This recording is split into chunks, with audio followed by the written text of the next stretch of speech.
ఘంటసాల మాస్టారి మధురమైనటువంటి ఆలాపనతో ఆరంభమై సుశీలమ్మ గొంతులో అతి మధురంగా తీగలు సాగినటువంటి తేనె తీపి పాట చదువుకున్న అమ్మాయిలు చిత్రంలోని వినిపించని రాగాలే అన్న సుమధురమైన గీతం. దాశరథి గారు అమృతంలో ముంచినటువంటి పాళీతో రాశారేమో అనిపించేటువంటి భావగీతం.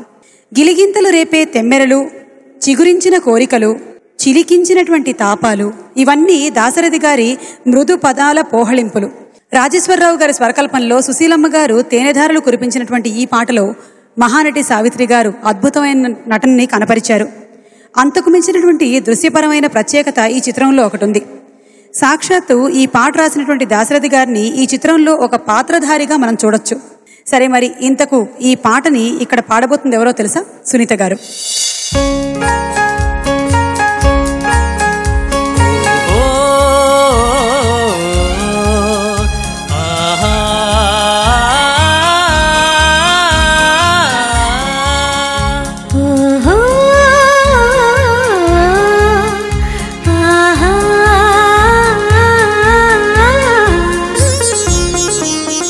వినిపించని రాగాలే, కనిపించని అందాలే, అలలై మదిని కలచే, కలలో ఎవరో పిలిచే.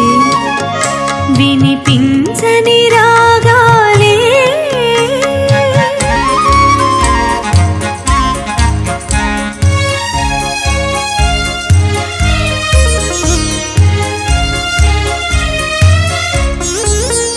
తొలి చూపులు నాలోనే వెలిగించే దీపాలే, తొలి చూపులు నాలోనే వెలిగించే దీపాలే, చిగురించిన కోరికలే, చిలికించెను తాపాలే, మలచే మనసే మనసు. వినిపించని రాగాలే,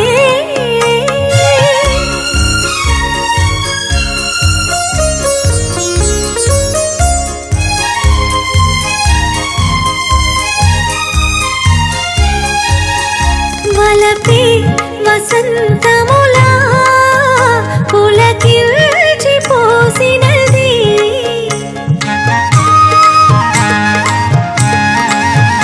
వలపే వసంతములా పులకిల్చి పోసినది, చెలరేగిన తెమ్మెరలే గిలిగింతలు రేపినవి, విరిసి వయసే వయసు.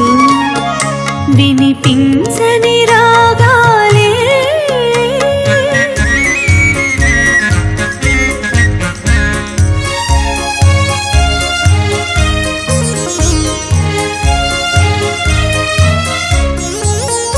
వికసించెను నా వయసే, మురిపిల్చు ఈ సొగసే, వికసించెను నా వయసే, మురిపిల్చు ఈ సొగసే, విరితేనెల వెన్నెలలో కొరదేదో కనిపించే, ఎదలో ఎవరో మెరిసే.